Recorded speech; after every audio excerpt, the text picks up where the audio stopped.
Skiing के मकामात पर कुदरती बर्फ के ऊपर मसनूई बर्फ की तह जमानी पड़ती है। मसनूई बर्फ कुदरती बर्फ की तरह ही होती है, जो कि फिजा में बहुत ऊंचाई पर बर्फ के कतरे जमने से बनती है।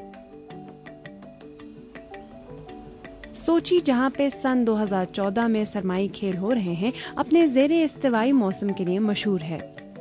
गर्म मौसम के इलाकों में बर्फ की मौजूदगी को यकीनी बनाने का एक तरीका ये है कि स्नो गन्स के जरिए ठंडा पानी और दबाव के साथ हवा फेंकी जाती है। इस तरीके से छोटे छोटे ज़रात बनते हैं जो बहुत जल्द ठंडे होकर जम जाते हैं। लेकिन बर्फ बनाने का ये तरीका कितना पायदार है, क्योंकि मुकामी ज़राए से पानी की बड़ी मिकदार निकालना पड़ती है, जिससे वहाँ पानी के जखीरे में बहुत कमी वाक़ई हो जाती है। सोची में मसनूई बर्फ बनाने के लिए एक ओलंपिक साइज का स्विमिंग पूल 1 घंटे से कम वक्त में खाली हो सकता है। तो क्या इसके फवायद इसके माहौल पर पड़ने वाले असरात से ज्यादा हैं?